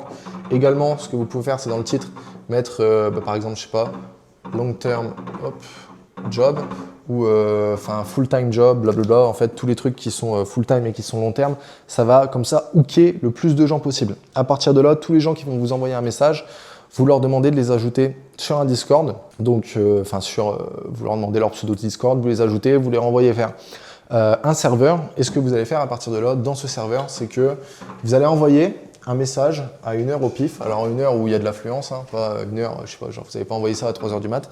Envoyez à 1 heure, genre je sais pas, 16, 17, 18 par exemple. Et vous allez dire qui est disponible là actuellement. Ce que ça va faire, c'est que ça va trier déjà les personnes par rapidité. Okay, donc à partir de là, vous prenez, je sais pas, les 5, 10, 15 personnes qui vont vous envoyer un message. Une fois que c'est ça, juste vous les mettez sur un Shopify Partner démo. Donc un Shopify Partner, c'est comme un compte Shopify, mais au moins vous pouvez avoir des boutiques sans payer tout simplement d'abonnement. Alors ça fonctionne juste pour des boutiques que vous ne mettez pas en ligne. Donc c'est pour ça qu'on fait un Shopify Partner. Donc Shopify Partner, boutique démo avec un prod démo que la personne devra faire. Elle devra suivre du coup un process. Le process, comment vous faites un process? Juste, vous prenez chaque étape de la construction d'une fiche produit, donc trouver le titre, etc., faire la description, faire les photos, etc. Chaque étape sera du coup une vidéo. Okay, donc vous allez faire un Loom, donc Loom c'est une application, donc vous allez faire un Loom pour ça, et ensuite moi ce que je fais également c'est que je fais du coup une vidéo complète où je récapitule tout de A à Z et je refais une fiche produit complète en même temps. Comme ça, la personne, si elle est plus à l'aise à regarder toute la vidéo complète, elle regarde. Et si elle a oublié juste une seule partie, elle pourra retrouver la partie du coup dans le process. Le process, je le fais sur Notion. Donc à chaque fois, je refais des pages partie par partie du coup, tout simplement. Et également, ce que je fais, c'est que le transcript que Loom vous donnera, vous le récupérez et vous pourrez l'envoyer à ChatGPT qui fera un process écrit. Également, ultra important dans chaque process, dites les choses les plus connes. Imaginons que vous faites un clic droit, dites-le. Okay, comme ça, déjà de 1, dans le transcript, ça sera écrit et au moins, votre process à l'écrit sera meilleur, mais surtout au moins pour que les gens sachent faire, peu importe que ce soit une personne qui ait 20 QI ou alors que ce soit une personne qui ait 150 de QI. Comme ça, tout le monde peut le faire, tout est expliqué de A à Z. Il faut que la personne ait réellement zéro, mais vraiment zéro question. À partir de là, si vous lui avez envoyé le process, la personne a fait du coup tout simplement le produit démo, ce qui va se passer, c'est que vous avez jugé son travail. Donc, est-ce qu'elle a été assez rapide? Est-ce que le travail est bien fait et que le process est bien exécuté? Oui ou non? À partir de là, si, je ne sais pas, imaginons que le process est bien exécuté, mais qu'elle a été ultra lente, la personne à faire ça. Genre, je sais pas, elle a mis 24 heures à vous répondre. Moi, la plupart du temps, c'est que je vais redonner une deuxième chance et je vais demander qu'elle le fasse le plus rapidement possible. Okay, à partir de là, si la personne elle a mis 5 heures pour me rendre un produit, bah, je la dégage, même si c'est bien fait. Par contre, si c'est une autre personne qu'elle me l'a rendu en 20 minutes, le prod, mais que c'est mal fait, là, je vais garder cette personne-là. Parce que du coup, la vitesse, c'est plus compliqué à corriger que quelqu'un qui fait des petites erreurs par-ci par-là. Donc, voilà, toujours privilégier la vitesse pour avancer le plus rapidement possible, tout simplement. Donc là, le but, ça va être de recruter un intégrateur produit pour dupliquer tout simplement votre site dans d'autres langues. L'intégrateur produit également, ce que vous pouvez faire, c'est que vous pouvez le mettre sur les autres boutiques que vous allez faire. Pas besoin de les faire. L'intégration produit, c'est pas à vous de le faire, honnêtement, c'est un peu de l'usine. Donc, juste ce que vous faites, c'est que vous recrutez des intégrateurs produits, vous faites les process, eux, ils font tous les produits de A à Z, et comme ça, vous avez juste à gérer la création du site, trouver des produits et faire le media buying. C'est tout. Là où est votre 20-80 et là où vous devez être expert et que ce n'est pas à quelqu'un d'autre de le faire. Tout simplement. À partir du moment, si vous avez, je sais pas, 5-6 intégrateurs produits, que ça vous prend du temps, ce que vous pouvez faire, c'est que vous pouvez mettre un manager. Le manager, juste, vous lui donnez un pourcentage, je sais pas, du bénéfice ou un truc comme ça. Et voilà, tout simplement, au moins, ça c'est réglé aussi, ça sera délégué par la suite. Donc voilà, tout simplement. Moi, c'est ce que je fais à chaque fois. Personnellement, je fais toujours mon premier produit sur chaque site pour avoir une ligne directrice, faire exactement ce dont j'ai envie sur ce site. Que ce soit au niveau des photos produits, de la description, etc. Ce que j'attends, je fais également les prompts, des prompts qui sont réplicables. Il y a juste une variante à changer à chaque fois, c'est le titre et par exemple les caractéristiques. Comme ça, le prompt, il s'adapte et réécrit par rapport au produit envoyé. Et du coup, voilà, tout simplement. Moi, du coup, ce que je fais sur chaque boutique, c'est toujours premier produit. Donc, je fais toujours le premier. Je gère le media buy. Ensuite, je fais aussi le design du site parce que j'aime bien, tout simplement, et je suis assez bon là-dedans.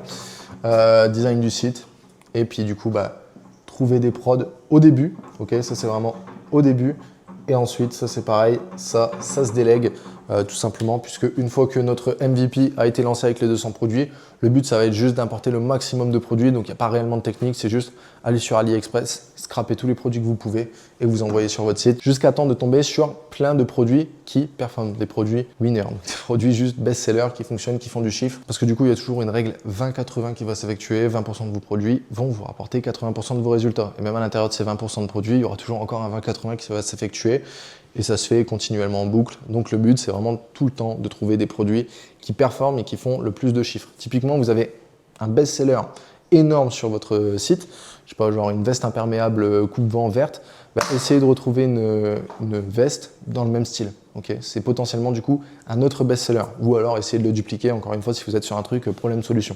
Ça fonctionnera également. Donc voilà du coup exactement la structure que j'utilise pour faire des sites, pour lancer des pubs, les critères à respecter, etc. Idem, le but à terme avec ça, c'est d'avoir 5 à 10 sites qui font énormément de chiffres, donc 5 à 10 sites de thématiques. Également, vous pouvez avoir 2-3 niches comme ça, ou même un peu plus, comme ça, qui vont font du chiffre en automatique. Vraiment, le but sur Google, c'est de scaler à l'horizontale, à la verticale, on essaye de scaler dans les deux. Moi, personnellement, je scale dans les deux sens. Je fais de la thématique, je fais de la niche. Comme ça, la niche, ça me fait de l'automatique, ça me fait du recurring tous les mois que je peux réinvestir dans la thématique. Et la thématique, ça me sert vraiment à aller chercher de la valorisation. Et par la suite, dans 2-3 ans, pouvoir exit tout simplement ce que j'aurais construit au niveau des shops.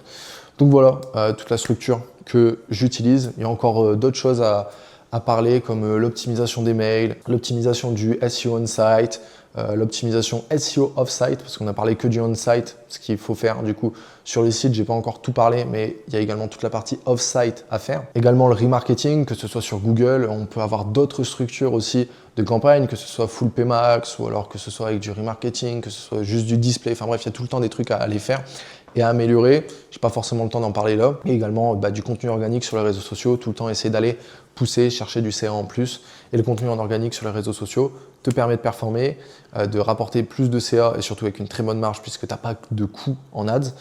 Également booster du coup tes pages SEO également, et surtout on peut faire également du remarketing sur les réseaux sociaux, même faire de l'acquisition broad par la suite sur un produit qui performe vraiment bien. Typiquement, tu as un produit qui performe bien sur Google, c'est ton best-seller, tu peux aller faire des campagnes de pub en broad, en acquisition sur Facebook. Okay, ça, c'est totalement possible. Ou alors Pinterest, TikTok, bof, parce que sur Google, moi personnellement, je n'ai jamais allé cibler des jeunes.